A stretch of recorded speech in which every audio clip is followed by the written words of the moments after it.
Good morning. मैं doctor Jyoti Gautam, assistant professor, department of sociology, government Meera girls college, आज first year की class में आपको सोशल कंट्रोल के बारे में पढ़ाऊंगी। इस पेपर में हमने बहुत सारी नई नई अवधारणाओं को समझा और समझने का प्रयास किया कि किस तरह से ये विभिन्न अवधारणाएं समाज का अच्छा नागरिक बनाने में व्यक्ति को महत्वपूर्ण भूमिका निभाती हैं। उसी में से एक अवधारणा है जिसका समाजशास्त्रीय साहित्य में महत्वपूर्ण स्थान है, सोशल कंट्रोल, सामाजिक नियंत्रण।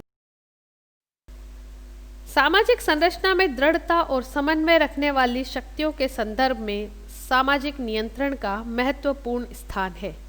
विभिन्न समाजशास्त्रियों द्वारा इसका अलग अलग अर्थ दिया गया, अलग अलग परिभाषाएं दी गई।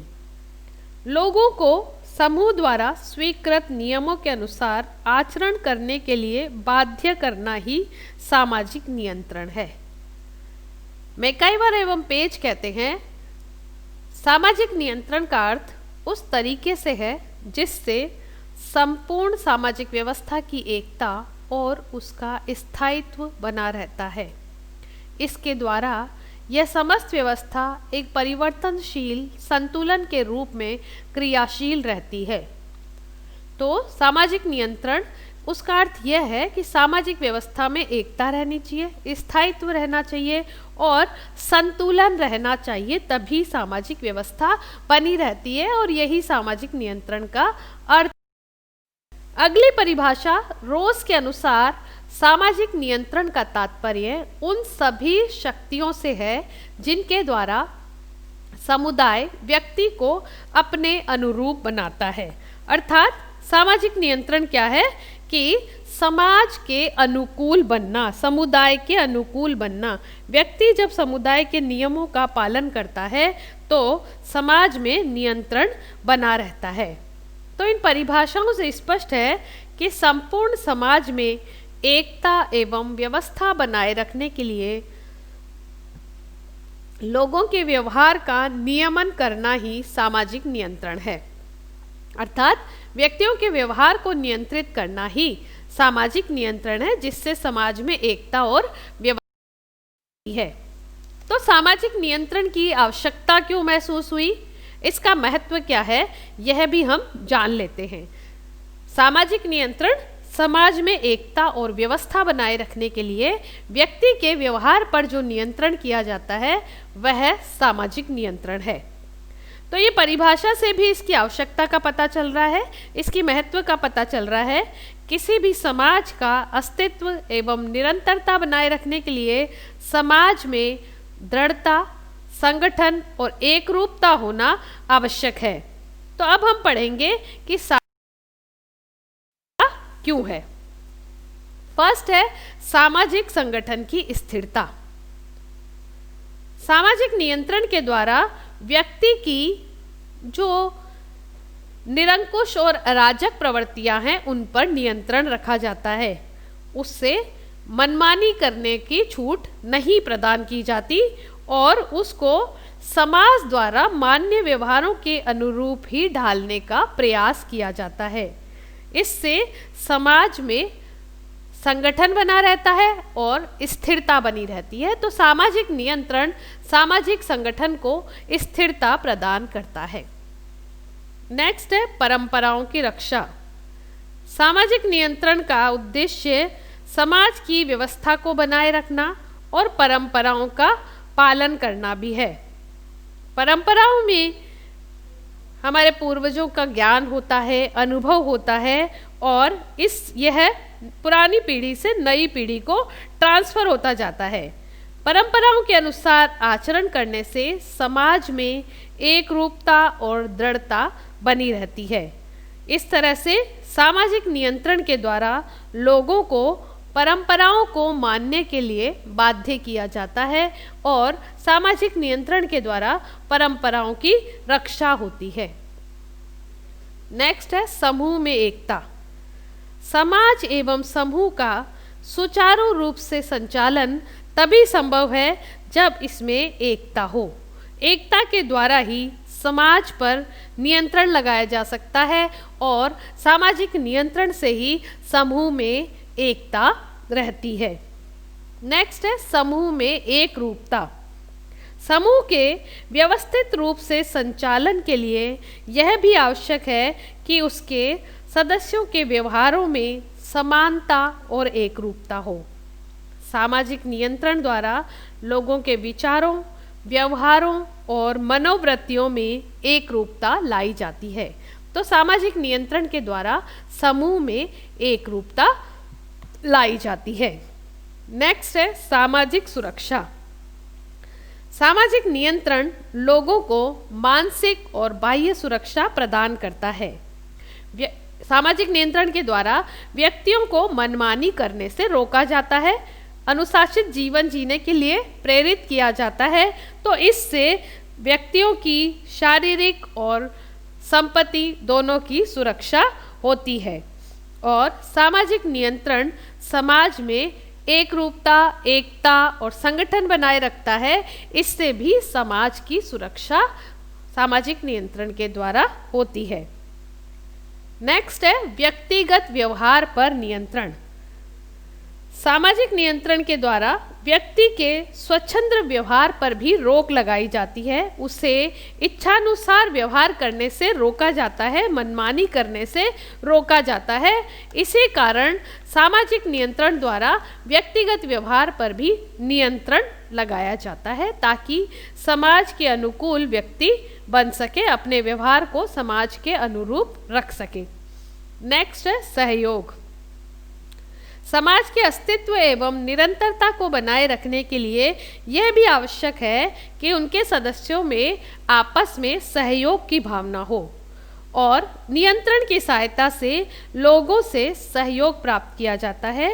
इससे सामूहिक लक्ष्यों की भी प्राप्ति होती है और समाज में संगठन भी बना रहता है। तो हमने देखा सामाजिक नियंत्रण जो कि सामाजिक एकता के लिए आवश्यक है, व्यक्तियों के व्यवहार पर नियंत्रण के लिए आवश्यक है। तो उसके महत्व है सामाजिक संगठन की स्थिरता, परंपराओं की रक्षा, समूह में एकता, समूह में एक रूपता, सामाजिक सुरक्षा, व्यक्तिगत व्यवहार पर नियंत्रण एवं सहयोग। सामाजिक नियंत्रण है समाज के व्यक्तियों पर नियंत्रण। समाज के व्यक्तियों को व्यवहारों को समाज के व्यक्तियों के व्यवहारों को नियंत्रित करना ही सामाजिक व्यवस्था है, सामाजिक नियंत्रण है, जिससे समाज में एकता बनी रहती है और इसकी आवश्यकता भी है, इसका समाज के लिए महत्व भी है। ये जान लेने के बाद अब हम जानेंगे सामाजिक नियंत्रण के विभिन्न स्वरूप। वे कौन कौन से प्रकार हैं जिसमें सामाजिक नियंत्रण को बांटा जा सकता है।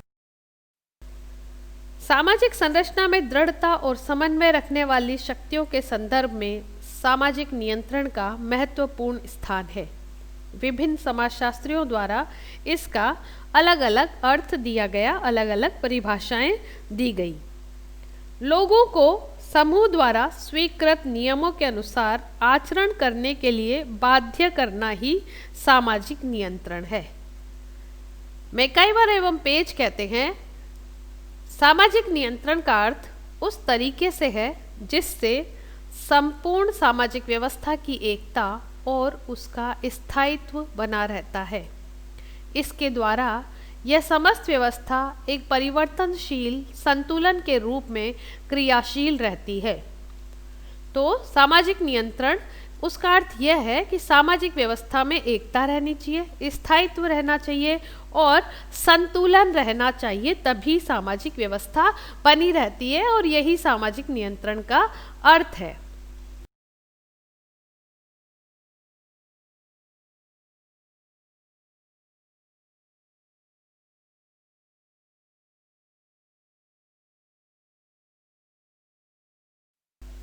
सामाजिक नियंत्रण का नेक्स्ट स्वरूप है प्रत्यक्ष एवं अप्रत्यक्ष नियंत्रण। कार्ल मानहिम ने सामाजिक नियंत्रण के इस स्वरूप का उल्लेख किया है।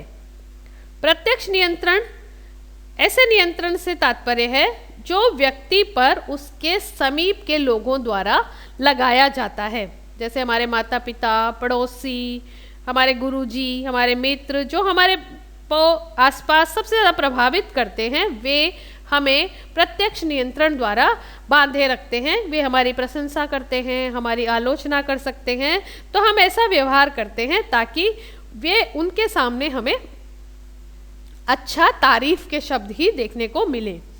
और अप्रत्यक्ष नियंत्रण में सामाजिक और भौतिक पर्यावरण तथा विभिन्न समूहों और संस्थाओं द्वारा लगाए जाने वाला नियंत्रण आता है। इसमें यह भी हमारे व्यवहार को नियंत्रित है। तो सामाजिक नियंत्रण की आवश्यकता क्यों महसूस हुई, इसका महत्व क्या है, यह भी हम जान लेते हैं। सामाजिक नियंत्रण समाज में एकता और व्यवस्था बनाए रखने के लिए व्यक्ति के व्यवहार पर जो नियंत्रण किया जाता है वह सामाजिक नियंत्रण है। तो ये परिभाषा से भी इसकी आवश्यकता का पता चल रहा है, इसकी महत्व का पता चल रहा है।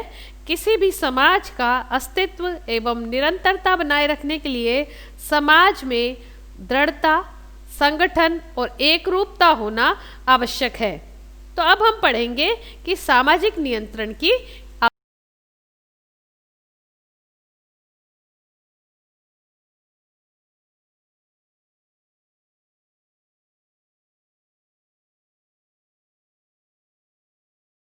नेक्स्ट है संगठित, असंगठित तथा सहज नियंत्रण। गुरुविश तथा मूर ने इन स्वरूपों का उल्लेख किया है, संगठित, असंगठित तथा सहज नियंत्रण। संगठित नियंत्रण से तात्पर्य है जो अनेक छोटी बड़ी एजेंसियों और नियमों द्वारा व्यक्ति के व्यवहार को प्रभावित करते हैं। इनका विकास नियमित रूप से होता है। यह व्यक्ति के अधिकारों और कर्तव्यों को स्पष्ट रूप से परिभाषित करते हैं। जैसे शिक्षण संस्थाओं द्वारा लगाया गया नियंत्रण इसी के क्षेत्र में आता है कि स्पष्ट रूप से आपके व्यवहार को नियंत्रित करते हैं। असंगठित नियंत्रण में सांस्कृतिक प्रतीक और नियम आते हैं। इनका प्रभाव भी हमारे दैनिक जीवन में बहुत होता है। संस्कारों, परंपराओं, जन रीतियों एवं लोकाचारों द्वारा जो नियंत्रण किया जाता है वह असंगठित नियंत्रण कहलाता है। सहज नियंत्रण, सहज नियंत्रण का आधार व्यक्तियों के अनुभव, मूल्य, आदर्श, विचार एवं आवश्यकताएं हैं। व्यक्ति अपनी आवश्यकताओं की पूर्ति हेतु स्वतः ही वह कार्य करता है और कुछ व्यवहारों को सीखता है। व्यक्ति स्वयं अपने अनुभव और आवश्यकता के कारण कुछ नियंत्रणों को स्वीकार करता है, वह है सहज नियंत्रण। का नेक्स्ट प्रकार है सत्तावादी एवं लोकतांत्रिक नियंत्रण। लेपियर ने इस तरह के नियंत्रण की अवधारणा को बताया। लेपियर कहते हैं जब कभी कोई प्रशासनिक संस्था अथवा दंड देने वाला व्यक्ति समाज द्वारा स्वीकृत संगठनों के अतिरिक्त किसी दूसरे लक्ष्य की प्राप्ति के लिए शक्ति का प्रयोग करता है, तो इस प्रकार का नियंत्रण सत्तावादी नियंत्रण कहलाता है। और लोकतांत्रिक नियंत्रण व्यक्ति को स्वेच्छा से एक विशेष प्रकार का आचरण करने को प्रेरित किया जाता है। यह है लोकतांत्रिक नियंत्रण। व्यक्ति स्वेच्छा से अपने आप को नियंत्रित महसूस करता है और नियंत्रण में ही अपना आचरण रखता है। नेक्स्ट टाइप है औपचारिक एवं अनौपचारिक सामाजिक नियंत्रण। औपचारिक सामाजिक नियंत्रण, इसका तात्पर्य है राज्य सरकार या किन्हीं औपचारिक संस्थाओं द्वारा अपने सदस्यों के व्यवहारों को नियंत्रित करने हेतु परिभाषित नियमों के द्वारा इसको लागू किया जाता है। इन नियमों का सदस्यों पर बाध्यतामूलक प्रभाव होता है। उन्हें बाध्य किया जाता है कि आपको यह व्यवहार करना ही है, और ये राज्य सरकार या किसी औपचारिक संस्था के द्वारा लागू किया जाता है। और इसमें नियम विरुद्ध आचरण करने पर दंड की भी व्यवस्था है। अनौपचारिक सामाजिक नियंत्रण,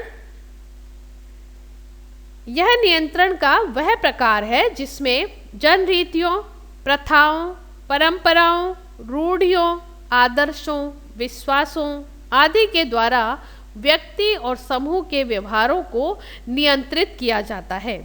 तो ये अलिखित प्रकार का नियंत्रण है।